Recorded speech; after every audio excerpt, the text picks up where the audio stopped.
everyone, I am Ed from Soloed Quest. Welcome to the channel and welcome to our review for Black Angel, for the solo mode of Black Angel. So I just finished the playthrough. Everything is still right sprawled on the table here, and I'm ready to talk about my feelings with the game, which are a bit conflicting at times. It's a game that I enjoy playing, but it's a game that offers such a static experience, if that's the correct word, and I'll explain what I mean a bit better during the playthrough. That sometimes it is conflicting what I actually feel about the game itself. So, but let's go start with the basics here. Components, they are pretty nice. In terms of art, I mean, this is Iono Tool. This is fantastic artwork, and the look he gave to this game is just amazing. I love the color scheme. I love it. This cover, where is the cover? Actually, give me a second. This cover right here. There we go. I think this might be my second favorite cover ever. And the first one is actually from Iono Tool as well, the one from On Mars. So Iono Tool and sci-fi, perfect marriage. I love this cover. Again, I love the color palette that he brought into this game. It looks stunning. Components are pretty good. You have custom dice, so those look good. You have these custom ships. The robot pieces are they're adorable, even though I'm not really keen on those things, but these are just fantastic. They fit in there. I really like this, and they go out on their little adventure. Great stuff. So component quality in terms of price and what you're getting, it's a good deal. Honestly, it's more than it needed to be, and it's really good. You have thick tokens here with the technology tiles. Cards are good. I do have them sleeved, but I see no issues with the components and these boards right here. On another companies, I mean, I would have seen this being just flimsy paper. It's not. It's actually, let's just do it. Why not? It's actually thick cardboard. Oh, there you go. And it has. I hadn't even noticed. It has this art right here on the back. So yeah, even the board, I believe, for Black Angel, I'm not going to do the same with this, but I think this on the other side, it has a bit of art, even though it doesn't, it didn't need to have it, but it does. So yeah, components top notch, pretty good for the price you pay. They are more than expected, honestly. And like I was saying, the art and the art direction, fantastic, just fantastic. I absolutely adore it. It really brings the theme to life in terms of art. The game breathes theme through the art, which is going to lead me to my first negative here, which is theme and mechanics in that marriage. First of all, let's be very specific about theme. So in this game, we are an AI. We're directing the Black Angel ship to the planet Spaz in order to kind of save humanity. I don't like the setting that we're an AI. I would rather, I don't know, it's kind of a way to explain the very mechanical, the mechanical mechanics, that's not a thing, the mechanical intricacies of the game itself. And it's something that an AI would be doing because it's very mechanical. But I don't buy it. I wish there was something else here, because I love the setting of it, of being in a ship and traveling to the planet. I would rather, I don't know, have something a bit more grounded than being an AI. That doesn't appeal to me. But again, that is super personal. Okay, so that's super personal opinion.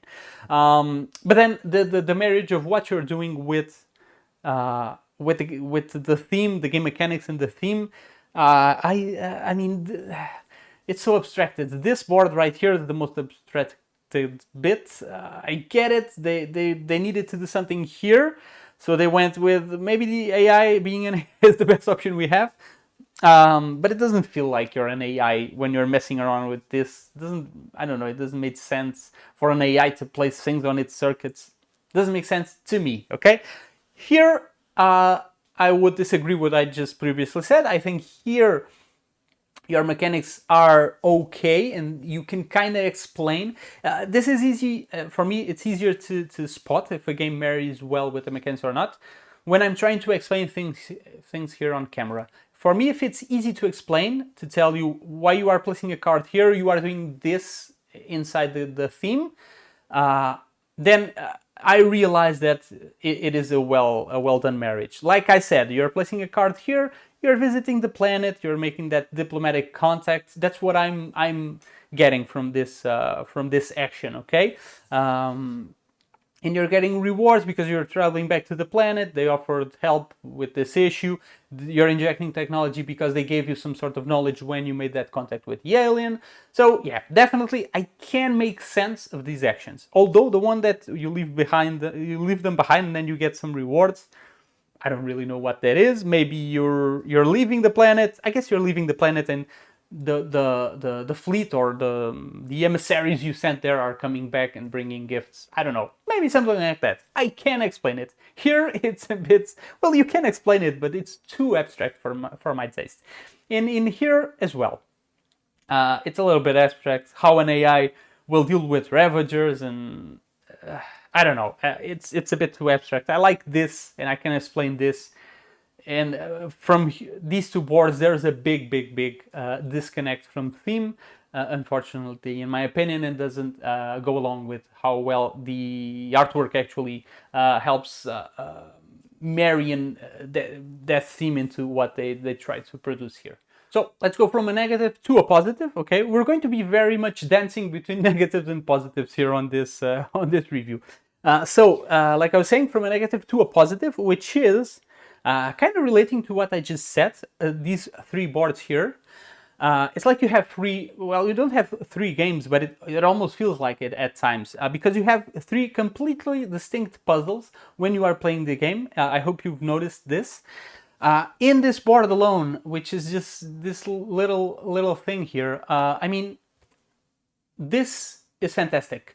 I love what they did here, not in theme, but with these injection, these 9 spaces here, and the spatial puzzle that you have to solve in order to fit in stuff. So you want to fit in the advanced technology, and you want the advanced technology to go and be ejected. And the easier way to do that is just to pile everything into the same row and just completely flow it, make it flow from left to right. There you go.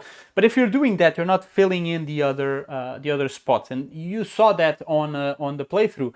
That might come back and bite you because you needed points and you weren't really getting those colored tiles in here in your technology spaces. So there's this very cool puzzle.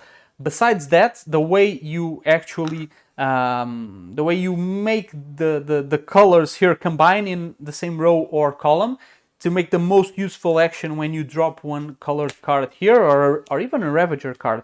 There are some tiles here that I didn't use. I didn't use one, but I love them. I think they are gray usually. There's one right here. Sorry. There you go. So this tile right here is fantastic. This tile activates the ones on the right and the left. Okay, and there's another one that activates the ones on the top and bottom. So you can really do some great combos here. Let's say you had this one here, and then you had like the ones that offer 2 points. If you put a Ravager here, you activate this, 2 points come, and then from the Ravager you also activate the other ones. So that's 4 points just from activating this row. If you can get that to work, that's fantastic and super rewarding. Feels really good. So yeah, this little spatial puzzle is so good that I'm talking about it for 3 minutes and I'm talking about different things. So it's really good. Combined with that, again, all of the choices you have to make combined with this, you have to really bet a lot of cards here on the space board. I did okay. This game I actually had 5 cards stored here, so that's not bad actually. That's pretty decent. It's pretty standard.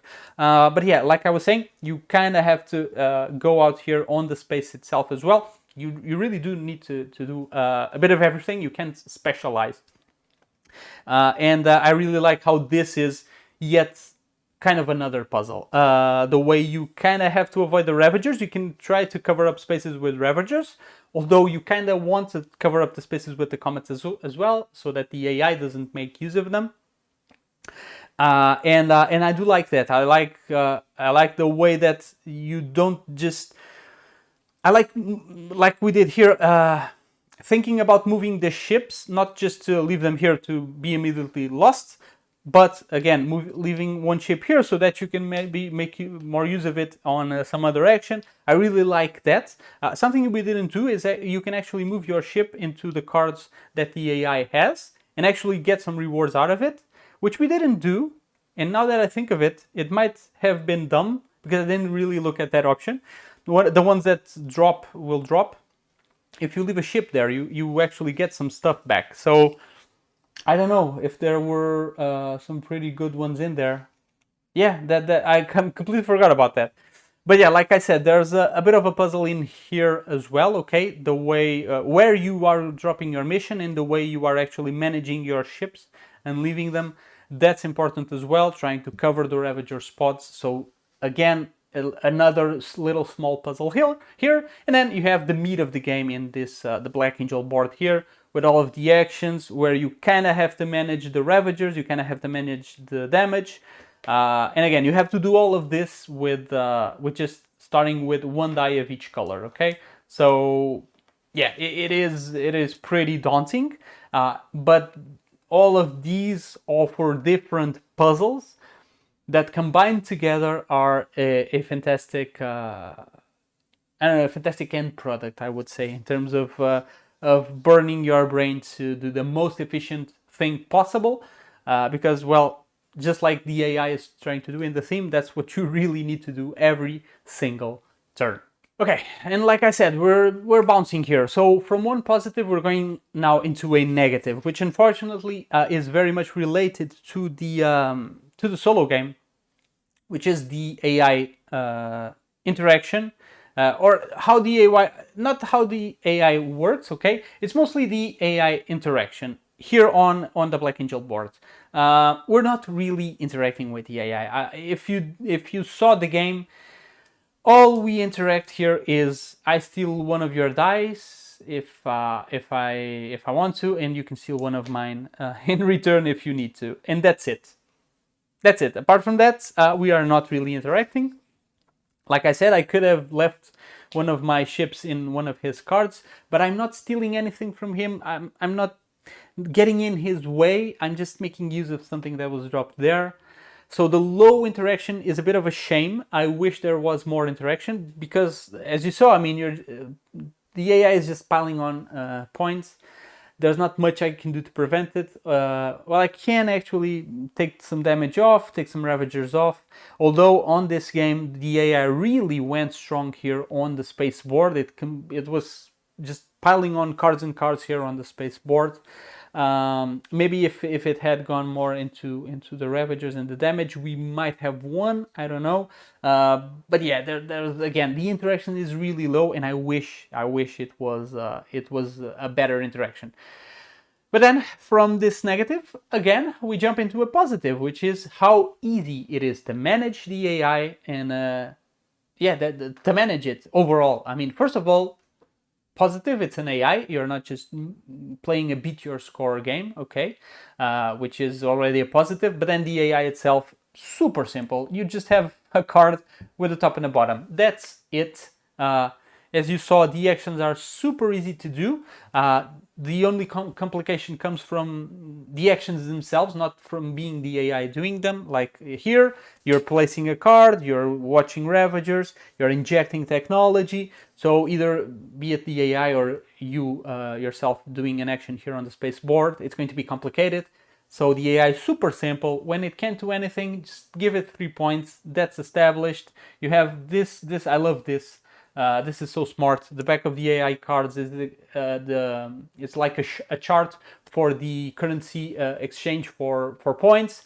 Super easy to do. She gains something, you just look at here super quick.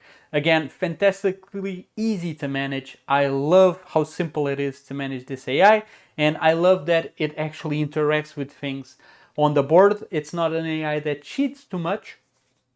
Again, like when it can't do anything, it just gets 3 points, because if not, we would be the ones cheating, I guess.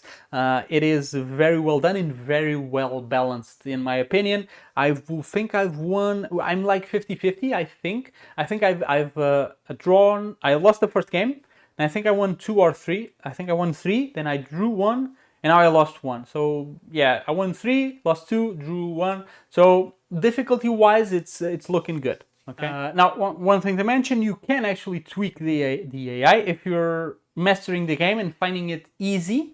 Although it's a bit of a negative the way they offer to tweak it. It's just, instead of starting with 5, she starts with 10. The AI. That's rubbish. I hate that. I hate games that do that. If you want to make it hard, yeah, sure, of course, it can start at 10, with 15. I don't need a rule to find that out. That's rubbish. I'm not going to call it lazy. It's not lazy. It's just rubbish for me. I hate games that say to tweak the difficulty like this. I would much rather prefer, I don't know, not another currency here, because like I was saying, you can't really interact with it and stop it from doing things here. Doing another deck would be a bit of a pain, so I'm not really sure how to tweak it, but I don't like the just give it more points. That's not doesn't make the game for me while playing feel it easy, hard, or it's going to be the exact same game. It just gets more points at the end. So it doesn't really going to matter. I mean, yes, if I'm mastering the game and I'm doing a lot of points, then the AI should be doing more. But then the AI should be offering a bit more challenge while I play. I would love to feel more challenged and pressured during my turns than just get at the end of the game and just, hey, let's pump the AI for 15 and she wins. Yeah, I don't really like that. But that's just a very small point. That's not a negative into the game. That's just me talking about a little detail here on the rulebook that I don't really, that I don't like. I don't like any games that, or that aspect that is in a game. It's not that I don't like the game if it offers that, okay? Another positive here is this is a dice game. It's a dice game that, well, has you place dice, and I've had a game where this was the number of zeros I rolled was completely ridiculous. And so for a dice game, the dice are, you know, fairly important.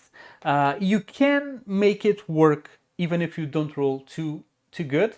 I think that was kind of you could see that on the first turn of the playthrough, where we got really low results, but having that debris resource to flip your dice is a you know, a godsend. I love that they placed it in here. You can remove damage, and damage usually is being done to the Black Angel. As you saw, there's usually damage to remove, and being able to use those damage tokens to activate your technology and then becoming something that mitigates your bad rolls.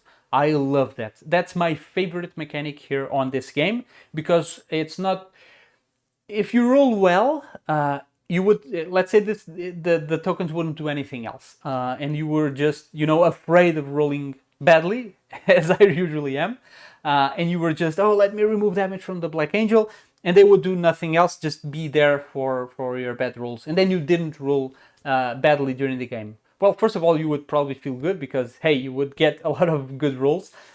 But then you would kind of look at it and, I can't do anything with this. It's not going to give me points at the end of the game. Although maybe they would tweak it and it would award points. But the way that they did it, with actually using those damage tokens to activate your technologies, I love that. I really love that idea, and then becoming the debris later on.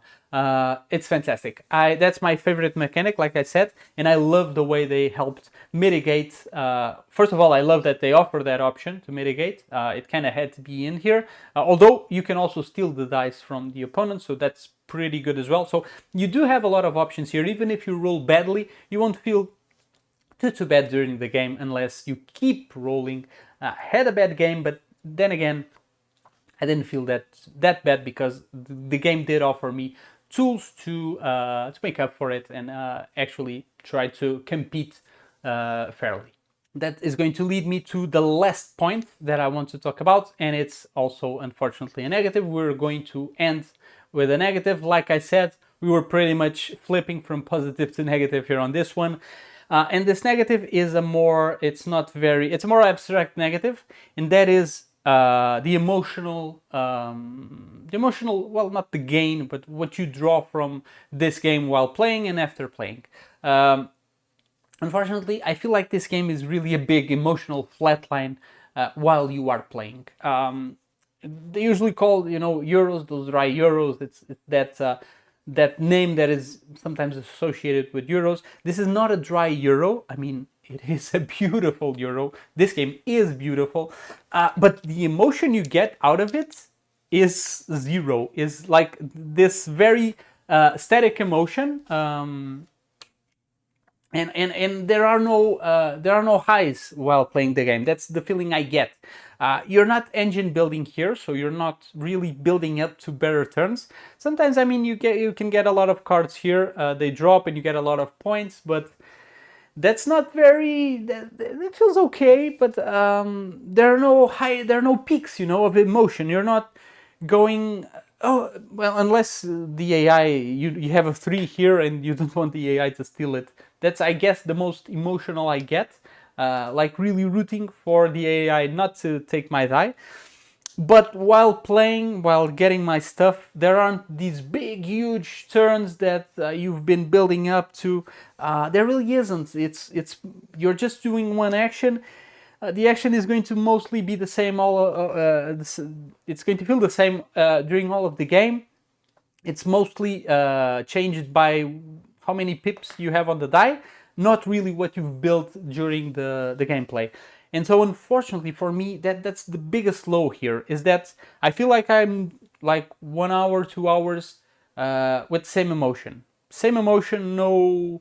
It's not like I'm not having fun, but it's not super fun, I'll be honest. Although I like the game and I've played it and I've enjoyed it, but it wasn't, that heart-pumping experience that some games offer. I mean, yeah, while you are playing, I guess there's no crescendo, fancy word here, there's no crescendo in terms of actions, outcome. Like I said, they're pretty much all the same. You're getting the same stuff. And even on rewards, there's really no building up from what you've been doing from before. And that leads to basically no edge of your seat moments.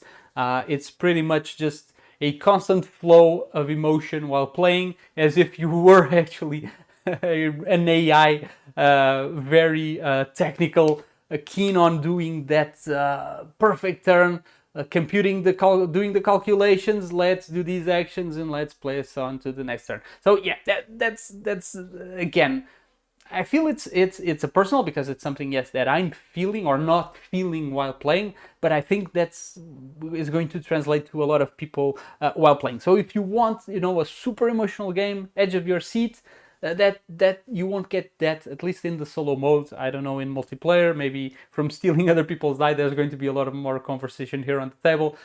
Just throwing some accusations at each other in a friendly way, of course. But yeah, in the solo mode, unfortunately, completely flat for me. So if like I said, I don't rate games on the channel here on the channel, and it's not like I would rate this game badly. Okay, for me, if I had to rate this game, which I don't do, but I rate them on Board Game Geek, so you can go there and see the rating I gave it. I think I gave it a 7.5. I'm more when I did, so I'm more keen on the 7 right now. But yeah, it would be between a 7 and 7.5. I wouldn't give it lower, because I do think it's very well constructed here. And again, like I said, these 3 different puzzles or more than 3 puzzles actually. Only this little board here, it's more than 3. But the puzzles, different puzzles you get from these 3 boards are fantastic. I love this board right here. I love the way they did this. Again, not how they disconnected it feels, but yeah. Overall, I think it's a good accomplishment in game design. Fantastic. But it is a very formal way of accomplishing it, and again, it doesn't bring in those edge of your seat moments that I wish it had. So for me, because of that, it kind of falls in that flat line of a score if I were to give it as well. Okay, so it's not going to get my my solo commendation award, but still it's an enjoyable experience. If you do like Euros, thinky Euros with a lot of different mechanics in them, this is definitely for you. It's going to give you a great brain burny experience trying to beat the AI and trying to maximize, do that optimal turn while, you know, looking at all of these different puzzles and really figuring out the best way to complete all of them. All right.